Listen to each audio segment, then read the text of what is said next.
Film की शुरुआत में हम तीन लोगों को देखते हैं जिन्होंने एक सफेद रंग का बेबी ऑक्टोपस पकड़ा होता है। तभी उनमें से एक आदमी उसे मारने लगता है, लेकिन उसका दोस्त सीन उसे रोक देता है और ऑक्टोपस को अपने साथ ले जाता है। इसके बाद एक जैव वैज्ञानिक लड़की को इस घटना के बारे में पता चलता है। वह कहती है कि इस जीव को लैब में लाया जाना चाहिए, लेकिन सीन कहता है कि वह इसे अपने पास ही रखेगा। इस बात से लड़की नाराज हो जाती है और वहां से चली जाती है। अगले सीन में हमें लिंग की असिस्टेंट दिखाई देती है, जो कुछ लोगों को सफेद ऑक्टोपस को लाने का काम सौंपती है। बाद लड़की, जो एक साइंटिस्ट भी होती है, वहां आती है और बेबी और ऑक्टोपस को देखकर कहती है कि यह कोई आम ऑक्टोपस नहीं है। यहीं से फिल्म की असली कहानी शुरू होती है, जो कहता है तुम इसे मत बेचो, लेकिन उसका दोस्त बात मान जाता है। इसके बाद हम एक बीच का सीन देखते हैं जहां अचानक एक विशालकाय जॉइंट ऑक्टोपस समुद्र से निकलता है और वहां मौजूद एक लड़की को पानी में खींच लेता है। ये देखकर बीच पर मौजूद लोग डर के मारे भागने लगते हैं, लेकिन तब तक वह ऑक्टोपस कई लोगों पर हमला कर देता है और उन्हें मार देता है। अगले सीन में हमें लिंग नाम का एक आदमी दिखाया जाता है, जो एक बायोटेक्नोलॉजी लैब का मालिक है। उसे कुछ अज्ञात लोग किडनैप कर लेते हैं, लेकिन तभी एक आर्मी ऑफिसर अपनी टीम के साथ वहां पहुंचता है और उन गुंडों को मारकर लिंग को बचा लेता है। ऑफिसर लिंग से पूछता है कि आखिर उन्हें किडनैप क्यों किया गया था। लिंग जवाब देता है, शायद उन्हें मेरे एक्सपेरिमेंट्स के बारे में कुछ पता चल गया था। अगले दृश्य में, जो अपनी लैब में दिखाई जाती है जहां उसके सभी एक्सपेरिमेंट के सैंपल चोरी हो चुके होते हैं, तभी वहां लिंग पहुंचता है और जो को अपने जीन म्यूटेशन प्रोजेक्ट पर काम करने का ऑफर देता है, लेकिन जो साफ इनकार कर देती है। जो इस प्रोजेक्ट में दिलचस्पी नहीं दिखाती क्योंकि उसे इस तरह के प्रयोग पसंद नहीं होते। लेकिन तभी लिंग उसे मनाने की कोशिश करता है और कहता है, अगर तुम मेरी इस प्रोजेक्ट में मदद करोगी तो मैं तुम्हारे बीते 5 साल के सारे रिसर्च और एक्सपेरिमेंट्स को फंड करूंगा। इसके बाद हम देखते हैं कि लिंग सीन, जो कि व्हाइट ऑक्टोपस को अपने पास रखे हुए है, के दोस्तों से मिलता है और ऑक्टोपस के बदले उसे बड़ी रकम उन पर ऑफर करता है, लेकिन सीन उसका ऑफर ठुकरा देता है। उसी वक्त इमो भी वहां आ जाती है, जो सीन को देखते हुए कहती है, तुमने बीच पर हुए उस हमले के बारे में सुना ही होगा जहां एक विशाल ऑक्टोपस ने हमला किया था। मुझे लगता है कि ये सब उस फाइट ऑक्टोपस से जुड़ा हुआ है जो तुम्हारे पास है। तुम्हें उसे पानी में छोड़ देना चाहिए, उसे आजाद कर देना चाहिए। लेकिन सीन जवाब देता है, अरे ऐसा कुछ नहीं है, ये सब बस एक हादसा हो सकता है, मैं उसे नहीं छोड़ने वाला। जो सीन के जवाब से नाराज होकर वहां से चली जाती है। डॉक्टर देखते हैं कि व्हाइट ऑक्टोपस अब पानी से बाहर आ चुका है। यह देख वहां मौजूद सभी लोग डर से घबरा जाते हैं और भागने लगते हैं, लेकिन तभी विशालकाय जॉइंट ऑक्टोपस सब पर हमला कर देता है और कई लोगों को मार डालता है। सीन अपने दोनों दोस्तों के साथ मिलकर उसे रोकने की कोशिश करता है, लेकिन ऑक्टोपस इतना बड़ा और खतरनाक होता है कि उसे रोकना लगभग नामुमकिन होता है। इसी बीच कोई व्यक्ति चुपके से एक ट्रक लेकर वहां से भागने की कोशिश करता है। उसी ट्रक में वह सफेद ऑक्टोपस भी होता है। ट्रक को जाते देख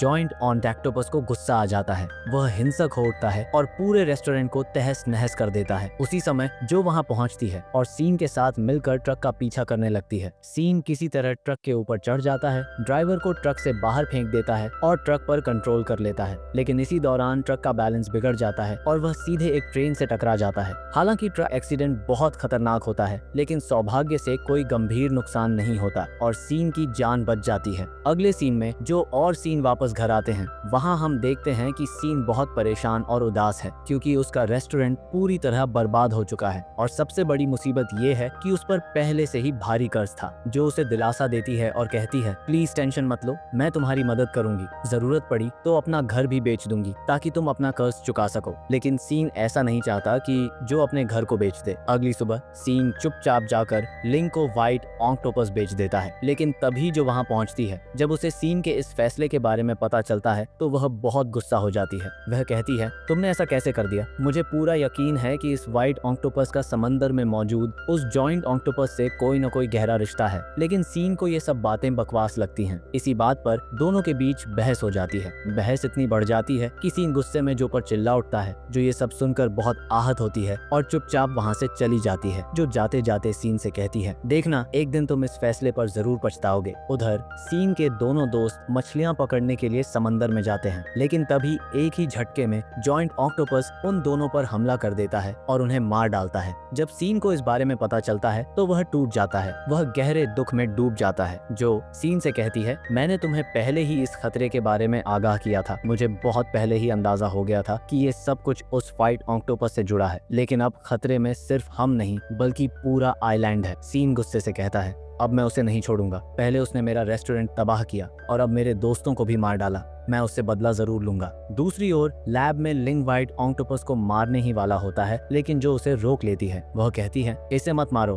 हमें इस पर जीन म्यूटेशन रिसर्च करना है, यह जीव बेहद खास है, शायद हमारी आखिरी उम्मीद। फिर जब लैब में कोई नहीं होता तो जो धीरे धीरे डरते हुए लेकिन स्नेह से व्हाइट ऑक्टोपस को छूती है, लेकिन हैरानी की बात यह होती है कि ऑक्टोपस उसे कोई नुकसान नहीं पहुंचाता। इतने में हम देखते हैं कि सीन भी वहीं आ जाता है। सीन लैब में सभी इकट्ठा होते हैं। वहां मौजूद एक साइंटिस्ट कहता है, डीएनए रिपोर्ट से हमें ये चौंकाने वाला खुलासा हुआ है कि इस बेबी व्हाइट ऑक्टोपस का समुद्र में मौजूद उस विशाल ऑक्टोपस से जेनेटिक कनेक्शन है, मानो वो उसका बेटा हो। जो हैरान होकर पूछती है, लेकिन उसकी उम्र क्या है? साइंटिस्ट जवाब देता है, लगभग 75 साल। ये सुनकर सभी चौंक जाते हैं। जी वो कहती है, यह असंभव है, एक आम ऑक्टोपस 4 से 5 साल से ज्यादा नहीं जीता, शायद न्यूक्लियर रेडिएशन की वजह से ये म्यूटेशन हुआ होगा। जो तुरंत कहती है, लेकिन हमने ऑक्टोपस के शरीर में कोई रेडियो एक्टिव तत्व नहीं पाया है, हमने पूरा स्कैन किया है। कट टू लिंग अपनी दादाजी की पुरानी डायरी निकालता है। उसके अंदर एक पुराना टूटा हुआ बैज छिपा होता है। बैज के पीछे एक सीरियल नंबर लिखा होता है, लेकिन बैज टूटने के कारण नंबर अधूरा है। दूसरी ओर जीवन को यह पता चलता है कि लिंग ने बिना अनुमति के पूरा रिसर्च पब्लिश कर दिया है। कट टू एक आर्मी ऑफिसर अपने सीनियर से संपर्क करता है और कहता है, सर मुझे बैज का आधा हिस्सा मिल गया है, इसकी ब्लूप्रिंट ट्रेस हो चुकी है, लगता है कुछ बड़ा छिपा है। वहीं लैब में जो गुस्से में लिंग पर चिल्लाती है, तुमने हमारी रिसर्च को क्यों पब्लिश कर दिया बिना हमसे पूछे। और आर्मी ऑफिसर अपने पूरे दस्ते के साथ लैब में पहुंच चुका होता है। वह आते ही गन पॉइंट पर लिंग और बाकी सभी को रोक देता है और गुस्से में कहता है, तुमने इतनी बड़ी बात हमसे छुपाई, हमें पहले क्यों नहीं बताया इस एक्सपेरिमेंट और रिसर्च के बारे में। अब मुझे सिर्फ फंडिंग नहीं बल्कि पूरा एक्सपेरिमेंट चाहिए। बर्जा पर्डू का लैपटॉप जब्त कर लेता है। जैसे ही वह उसे एक्सेस करता है, उसमें पुराने डॉक्यूमेंट्स, तस्वीरें और सीक्रेट रिपोर्ट्स खुल जाती हैं, जिनसे यह साफ हो जाता है कि यह रिसर्च कितनी खतरनाक और गोपनीय रही है। लेकिन तभी लिंग और उसकी असिस्टेंट वहां आ जाते हैं और जो को पकड़ लेते हैं। उसी वक्त लिंग को एक चौंकाने वाली सच्चाई पता चलती है कि उसकी ही असिस्टेंट ने सारी जानकारी चुपचाप आर्मी ऑफिसर को दे दी थी। यह सब उसी की वजह से लीक हुआ। आर्मी ऑफिसर अब पूरी सच्चाई जानना चाहता है। वह कहता है, अब तुम सब कुछ साफ साफ बताओ, ये रिसर्च असल में क्या थी। लिंग धीरे से बोलना शुरू करता है, ये कहानी शुरू हुई थी मेरे ग्रैंडफादर से। वो जर्मनी के एक सीक्रेट रिसर्च सेंटर में साइंटिस्ट थे। वहाँ उन्हें जबरदस्ती एक प्रोजेक्ट पर काम करने को मजबूर किया गया, gene mutation on aquatic creatures. उन्होंने गहरे समंदर में रहने वाले जीवों पर कई प्रयोग किए, लेकिन बार बार सारे एक्सपेरिमेंट असफल हो रहे थे। पर फिर ग्रैंडफादर ने आखिरी एक्सपेरिमेंट एक ऑक्टोपस पर किया था, लेकिन वो ऑक्टोपस जिंदा बच निकला और वहाँ से फरार हो गया। कुछ ही वक्त बाद उस पूरे रिसर्च सेंटर को हमेशा के लिए बंद कर दिया गया। तब से मैं उसी ऑक्टोपस की तलाश कर रहा हूँ, क्योंकि वही इकलौती कुंजी है जिससे हम उस खतरनाक म्यूटेशन का असली एंटीडोट बना सकते हैं। वह अपनी जेब से टूटा हुआ बैज निकालता है और दिखाता है। तभी आर्मी ऑफिसर आगे बढ़ता है और उसी बैज का दूसरा हिस्सा निकालकर जोड़ देता है। फ्लैशबैक टोन में सस्पेंस गहराता है। अब सब समझ जाते हैं कि अब तक जो कुछ भी हुआ उसके पीछे असली चालबाजी उसी आर्मी ऑफिसर की थी। वो खुद इस रिसर्च को हथियाना चाहता था। Cut to officer white octopus को लेकर अपने लोगों के साथ समंदर के बीच पहुंचता है। लहरों के बीच अचानक उसके लोग लिंग और जो को पकड़ लेते हैं और उन्हें पानी में फेंकने की कोशिश करते हैं,